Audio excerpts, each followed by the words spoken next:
দর্শক, আপনারা দেখছেন এই বাচ্চাটি ক্লাস 9-এ পড়ে। বাচ্চা বয়স 13-14 হবে। মানে এই বাচ্চাটি বলল আমাকে যে আমি মাদ্রাসায় পড়ি। আমার বাবা আমাকে মাদ্রাসায় ভর্তি করে দিয়েছে।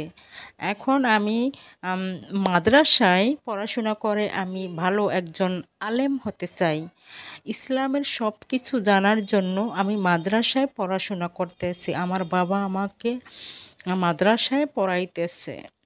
আমি চাই বাংলাদেশের প্রতিটি ঘরে ঘরে ইসলাম পৌঁছে দেওয়া এবং নবীজির অনুসারীগণ সবাই যেন আমরা যেন সবাই নবীজির অনুসারী হয়ে চলতে পারি।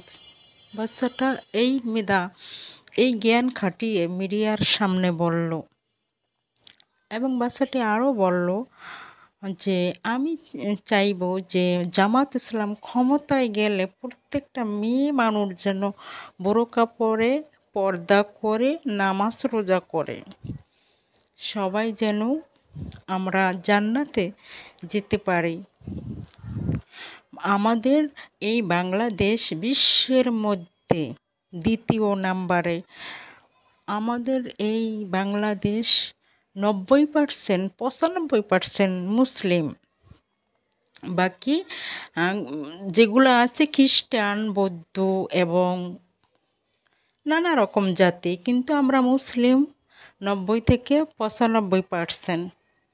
এই জন্য আমি মাদ্রাসা পড়াশোনা আমি পছন্দ করি। হাদিস কোরআন ভালোভাবে জেনে আমি যেন মানুষদেরকে বুঝাতে পারি ইসলামের পথে আনার জন্য।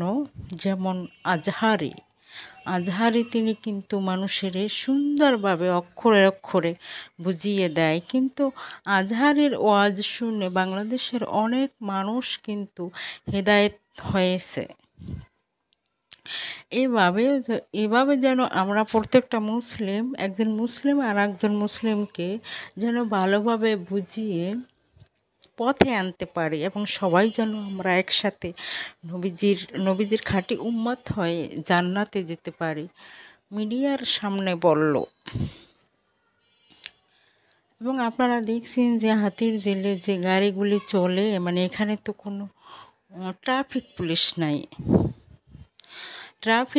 একেবারে পাখির মতো উড়ে উড়ে যে গাড়িগুলি চলে। কিছুদিন আগে আমাদের এই হাতিরঝিল একজন আনসার টহলে ছিল, সে অ্যাক্সিডেন্ট করে মারা গেল। তিনি তার হুন্ডা নিয়ে মানে এখানে হাতিরঝিলে টহলে ছিল।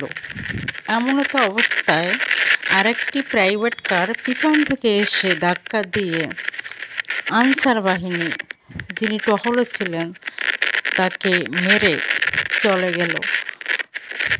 আইসিইউতে ছিল 21 দিন পরে সে মারা গেল। এই জন্যই আমি বলতে চাইছি যে ট্রাফিক পুলিশ যদি ঠিক মতো হাতিরঝিলে না থাকে তাহলে এই গাড়িগুলি সামাল দিবে কে? চারিদিক থেকে গাড়ি এসে হাতিরঝিল ঢুকে।